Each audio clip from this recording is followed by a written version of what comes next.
SIR 2026 পশ্চিমবঙ্গের তালিকা প্রকাশিত হয়েছে। আমরা কিভাবে এসআইআর তালিকা থেকে নিজেদের নাম প্রকাশ করব আমরা দেখে নেব একটু। আমরা সর্বপ্রথম চলে যাব গুগল বা ক্রোম ব্রাউজার। আমরা গুগলে চলে গেলাম এবং সেখানে গিয়ে আমাদের যে ওয়েবসাইট দেখবেন eci.gov.in ক্লিক করলাম। ক্লিক করার পর একদম প্রথমেই চলে আসছে আমাদের esi.gov.in, এটাতে ক্লিক করব। ক্লিক করার পর দেখুন রয়েছে এসআই 2026 ডাউনলোড ইলেকটোরাল রোল। সেই ইলেকটোরাল রোলে ক্লিক করব। ইলেকটোরাল রোলে ক্লিক করার পর দেখুন প্রথমে হচ্ছে স্টেট, সিলেক্ট ইউর স্টেট। আমরা সর্বপ্রথম একদম নিচে যে ওয়েস্ট বেঙ্গল সেখানে চলে গেলাম। Role type SIR final role 2026, এটা কিন্তু নতুন তালিকা, পুরনো ড্রাফট নয়। ডিস্ট্রিক্ট, এরপর আমাদের ডিস্ট্রিক্ট সিলেক্ট করতে হবে। যার যেটা ডিস্ট্রিক্ট আমরা সিলেক্ট করে নেব।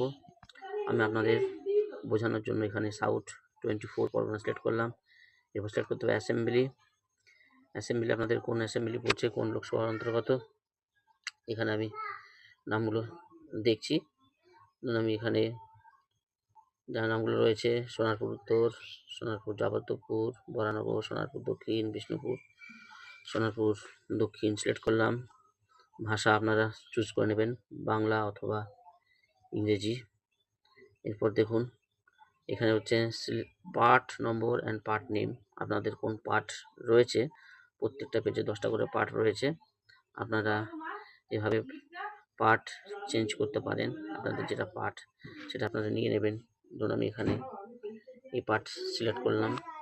সিলেক্ট করার পর আমাদের এখানে ধরুন ক্যাপচা রয়েছে, ক্যাপচা আমার দিতে হবে। আমি দিলাম 5ZKGE দিলাম। এরপর আমরা এখানে ডাউনলোড সিলেক্ট অ্যাজ পিডিএফ করলাম। ক্যাপচাটা ইনভাইট সেটাকে দিতে হবে। যদি কঠিন হয় আমরা এটা চেঞ্জ করে নেব। তাহলে এখানে কি দেব দেখুন, DD55DW দিয়েছি। ডাউনলোড অ্যাজ পিডিএফ করলাম, সাকসেস হয়েছে। দেখুন ডাউনলোড ফাইল ডাউনলোড হয়েছে। এখানে পেজটা আমরা ওপেন করে নেব। ওপেন করার পর আমরা পেজটা খুললেই কিন্তু পেয়ে যাব 2026-এর যে এসআইআর তালিকা, সেই এসআইআর তালিকার কিন্তু লিস্ট এখানে রয়েছে। আমরা লিস্টটা দেখে নেব যাতে প্রত্যেকেই ঘরে বসে লিস্ট সার্চ করতে পারে। তার জন্য আপনারা ভিডিওটি বেশি বেশি শেয়ার ও লাইক করুন। এতক্ষণ মন দিয়ে দেখার জন্য ধন্যবাদ।